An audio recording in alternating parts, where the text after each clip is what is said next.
Agora a gente vai trazer ela, Cris Barbosa. Cadê? Oi, Cris, tudo bem? Olá, tudo bem? Ah, gente, que incrível! Eu estou extremamente É... impactada, não sei nem como seguir essa talk, assim, tá uma responsa agora, né? Não, o público ficou enlouquecido. Coisas. Então, é assim, é o que eu falei. Não sei dizer, não sei explicar o que acontece, mas depois da meia-noite as pessoas elas ficam mais soltas, mais relax. Eu não sei o que essas pessoas tomaram, entendeu? Mas assim, é algo meio normal, assim. Depois da meia-noite o pessoal se sente mais liberto, mais à vontade. Famoso confessionário, né? Isso, acaba sendo mais por essa linha mesmo, né? Então, Cris, primeiramente, seja bem-vindo aqui à nossa casa virtual, né?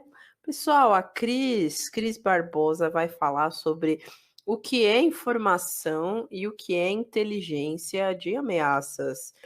A Cris ela é formada em Sistemas da Informação pela Universidade de São Paulo, analista de engenharia de segurança cibernética e escritora nas horas vagas. Ô, louco, Cris, já escritora gosta, escritora que a gente chama para revista.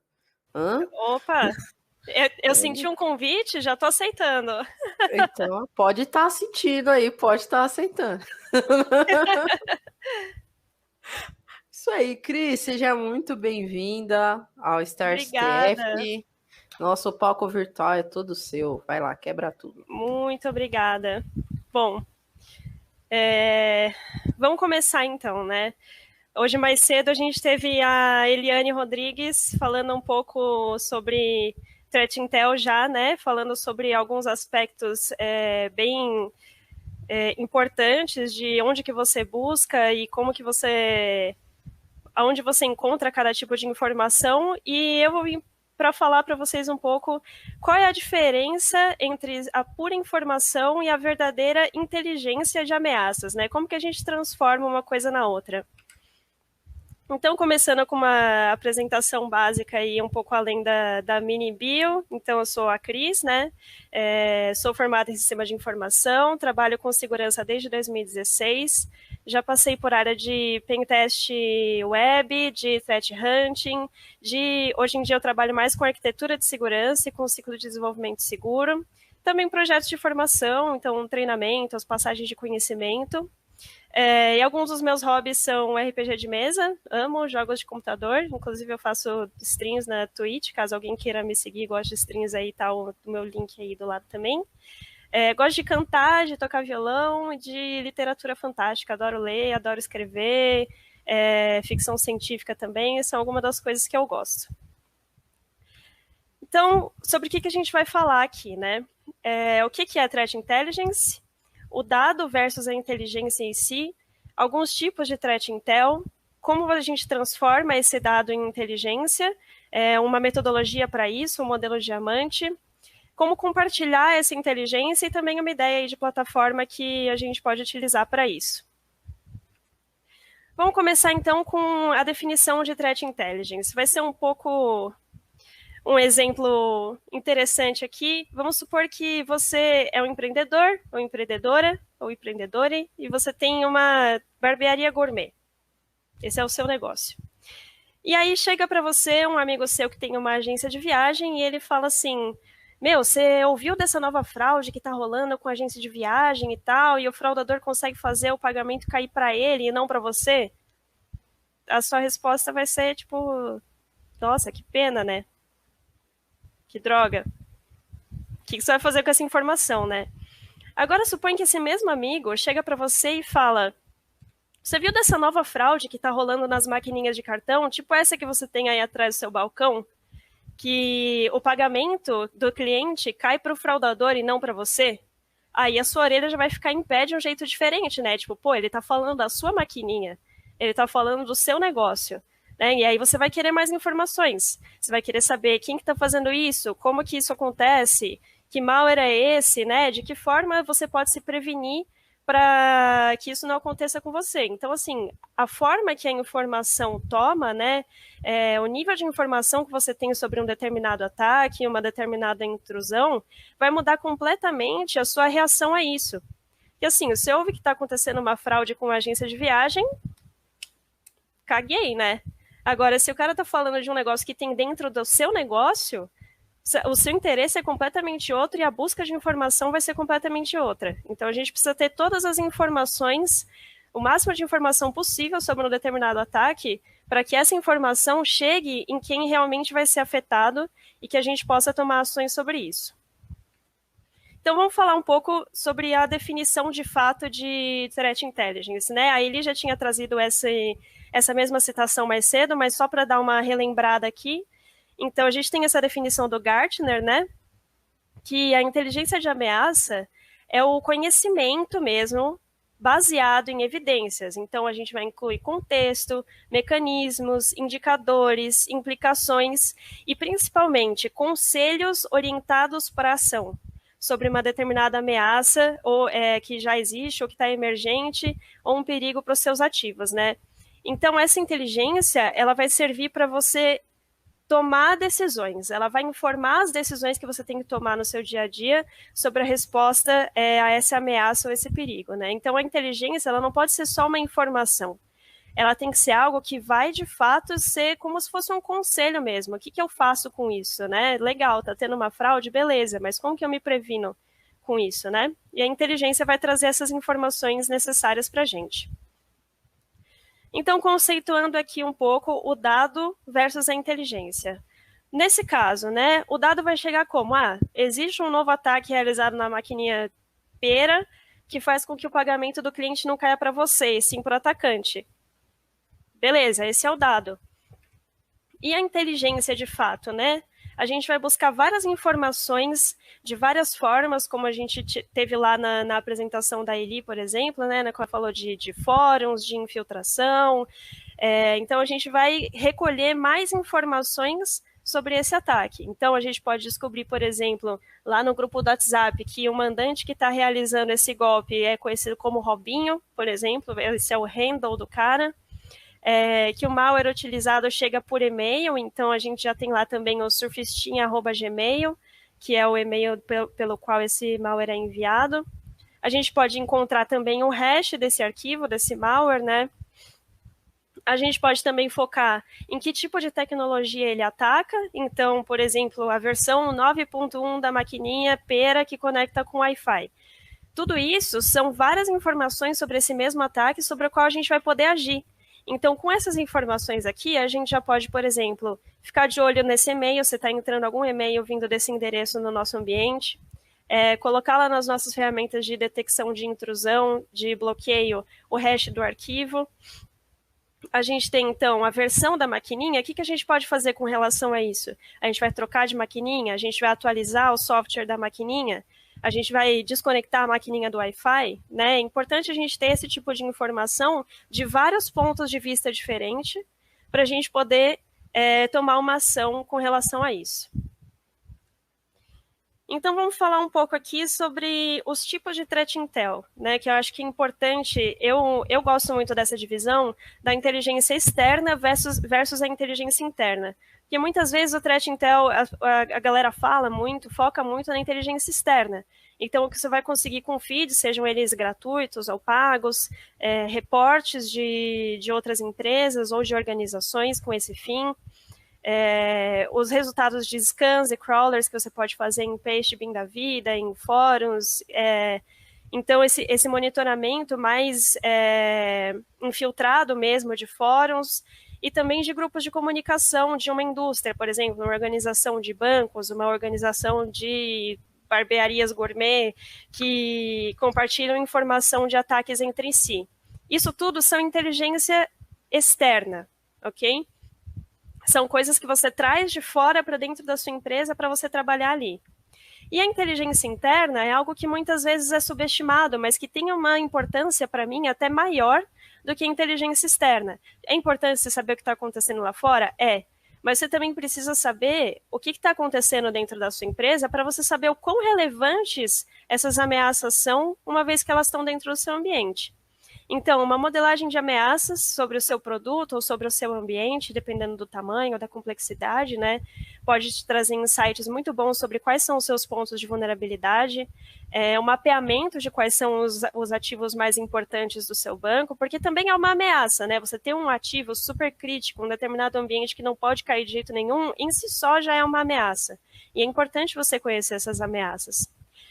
Ter uma baseline do seu ambiente, então como que ele funciona, quais são as comunicações que normalmente acontecem dentro do seu ambiente, quais são os acessos, de onde as pessoas acessam. Você ter uma baseline de como o seu ambiente funciona vai te dar uma base melhor para você reconhecer quando algo estranho está acontecendo. Então isso também é muito importante.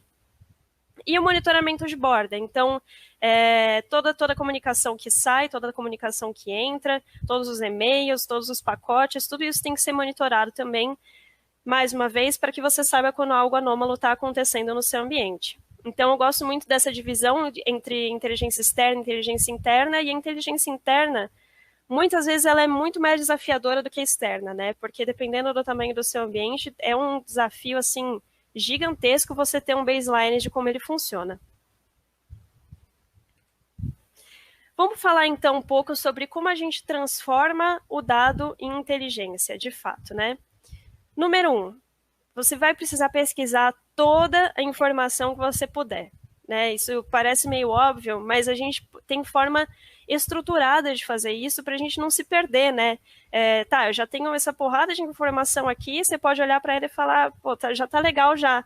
Mas pode ser que tenha um ponto cego ali que você não está olhando com relação a uma determinada ameaça. E é aí que a gente surge com o modelo diamante, que é esse que está na tela aí para vocês, que é um modelo que vai trazer uma visibilidade para a gente do que a gente precisa descobrir ainda, né? Por onde a gente começou e o que a gente ainda precisa descobrir sobre aquela ameaça para ter uma visão legal sobre ela. Então, a gente tem aqui, na vertical, o eixo sociopolítico, no qual a gente tem o adversário e a vítima. Então, o adversário é quem vai atacar a vítima, obviamente, né? E ele vai fazer isso por um motivo. Então, esse eixo é o que vai dar para a gente a motivação e muitas vezes um insight de como esse ataque vai acontecer, porque dependendo do adversário, vão mudar muitos recursos que ele está utilizando para esse ataque. E aqui na horizontal a gente tem o eixo técnico. Então, quais são as capacidades, ou seja, quais são as armas que esse adversário vai utilizar para atacar essa vítima, e a infraestrutura, que é justamente as ferramentas que ele tem. Então, a infraestrutura são as ferramentas e as capacidades são as armas. Tem um pouco de diferença ali no que a gente vai utilizar para detectar essas informações. Então, entrando um pouco mais no detalhe aqui do modelo diamante, né? O adversário, ele vai ser uma persona, né? Então, ele pode ser um endereço de e-mail, um handle, um número de telefone, alguma coisa que vai identificar aquele cara. E os ativos de rede que ele está utilizando. O adversário ele vai desenvolver uma capacidade, uma arma, né? Então pode ser um malware, um exploit, uma hacker tool, algum certificado roubado, que é o que ele vai utilizar para explorar a vítima.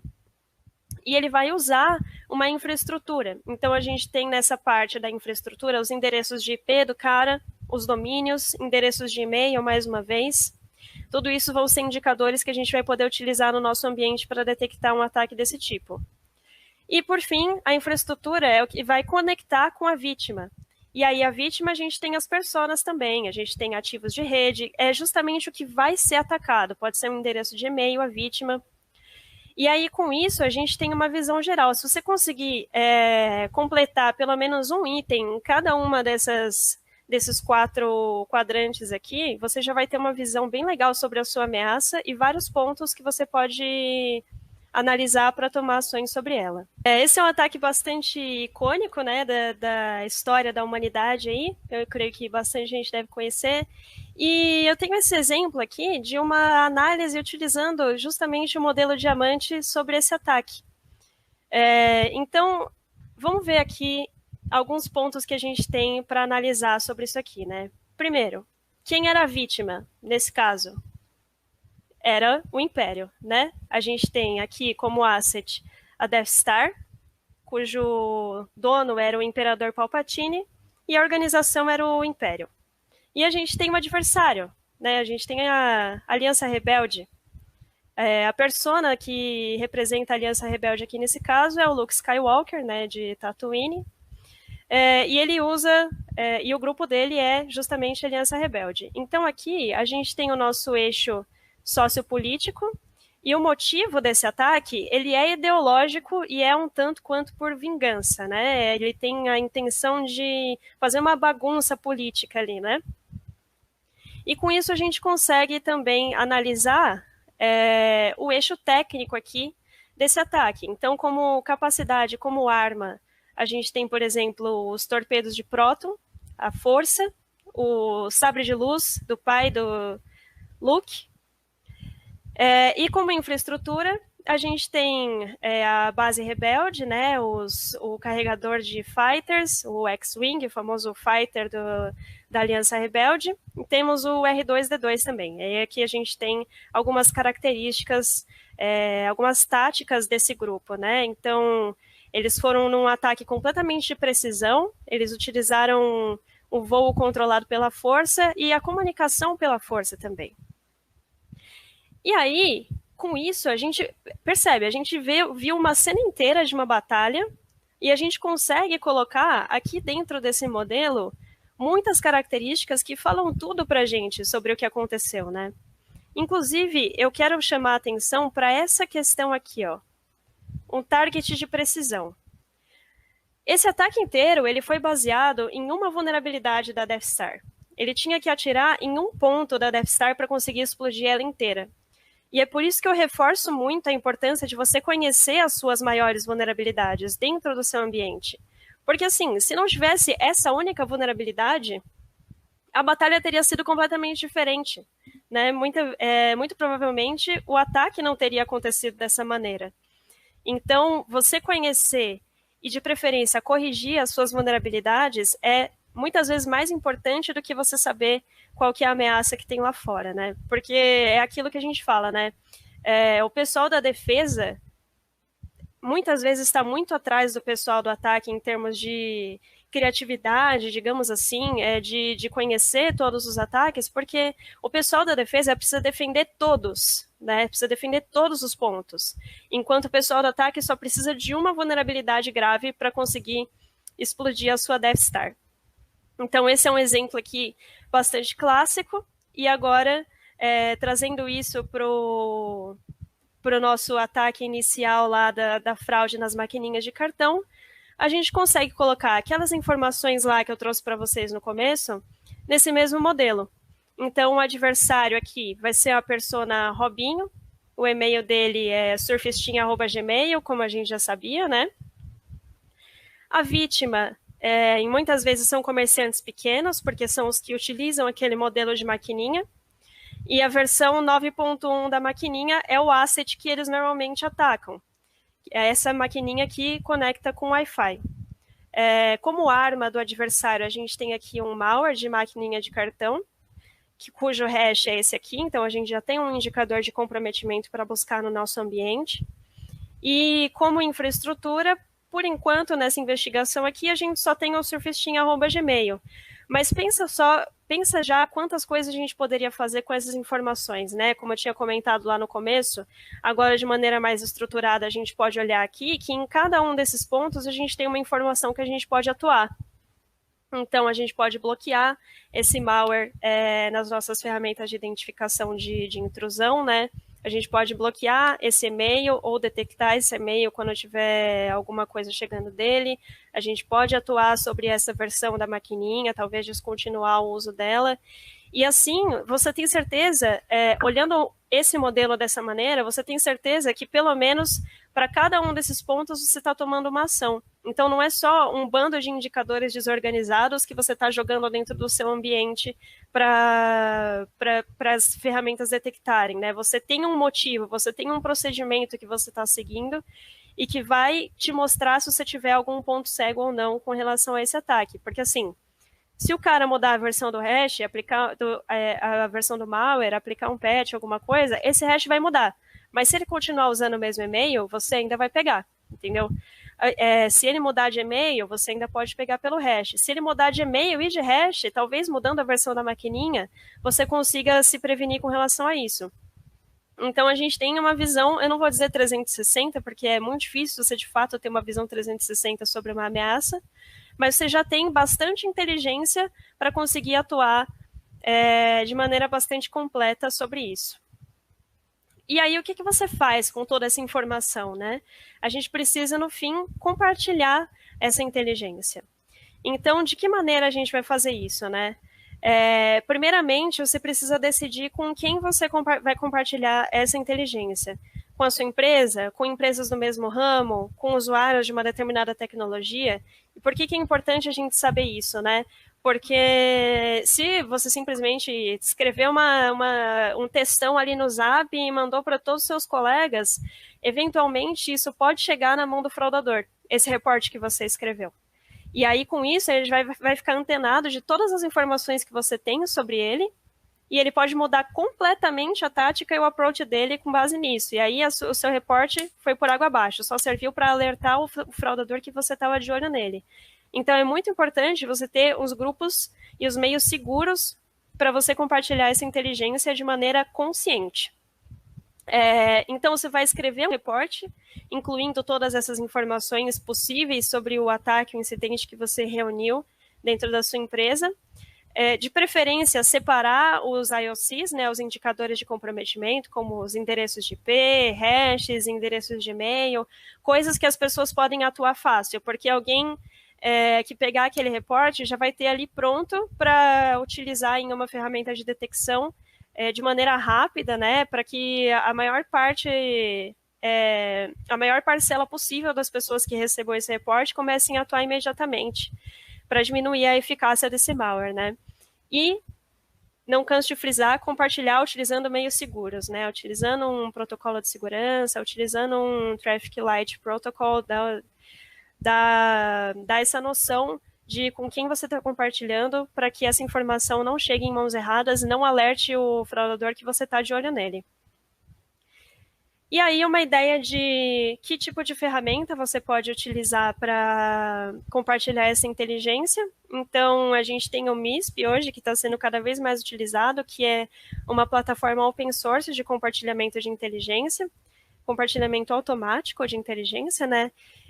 Ele tem várias features legais, ele tem correlação de atributos, tem como você colocar numa interface gráfica lá, com, tipo, setinha para todo lado, correlacionar esse IP com esse e-mail, com esse telefone, com esse hash, com tal. Você consegue ter uma visão legal desses modelos lá dentro. Uma interface gráfica que é fácil de você aprender a utilizar. Integração com diversos protocolos para você já jogar essas informações dentro das suas ferramentas de segurança no seu ambiente. Então, recomendo bastante a plataforma do MISP para quem tiver interesse em começar com compartilhamento de inteligência dentro da organização. E é isso. Não sei se a gente tem um espaço aí para dúvidas, se a gente está ocorrendo alguns atrasos aí, tem uma... Olá, Cris, adoramos sua palestra, que sensacional. Você tem novas fãs aqui no chat agora. Talvez um pouco mais comedidas, né, que as fãs da Yolanda. Mas isso tudo é porque a gente não tem intimidade com você ainda. Mas, assim, você já fez o arrebatamento ali, você já arrebatou novas Ai, fãs, que maravilha. no caso, né? Gente, podem me chamar nas redes sociais todas aí, se não tiver Cris Barbosa Alves ou Blueberry Crisis, pode me chamar lá. Sintam-se à vontade para vir conversar.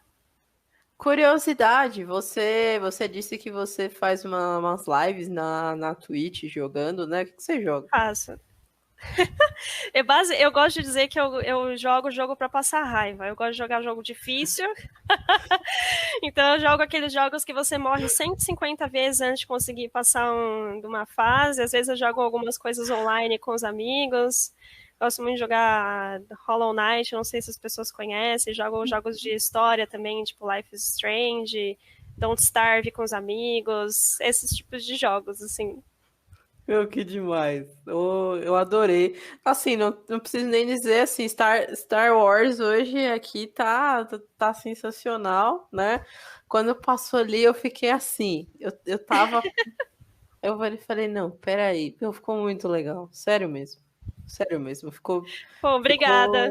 Ficou, ficou incrível. Você já arrebatou corações aí. Você tem novos fãs aí. A Thalita avisa pra ela que a Vamos gente ser quer. amiga, Thalita. Vamos ser amiga. A gente quer. As meninas vieram, né, falaram, Fá Divina, fala pra ela que a gente quer ser amiga dela. Eu falei, com certeza, eu vou Só vamos. vou estar passando o recado. Então, assim, bom, infelizmente a gente não tem tempo para perguntas, né? Mas Imaginei. vai lá no chat, recolhe seus biscoitos, dá um oi para os seus novos fãs, tá Vou bom? lá trocar uma ideia no chat. E eu queria agradecer muito sua presença, foi incrível sua palestra, foi incrível esse momento. Obrigado aí por ter aceitado o nosso convite. Obrigada por ter chamado. Eu fiquei muito feliz de participar. Tá sendo sensacional e vou continuar online aí, se tudo der certo até o final. O café não acabou ainda.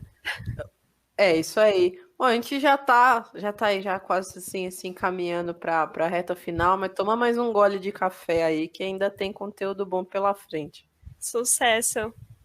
Muito Obrigado, obrigada, Cris. viu? Beijão. Tchau. Tchau.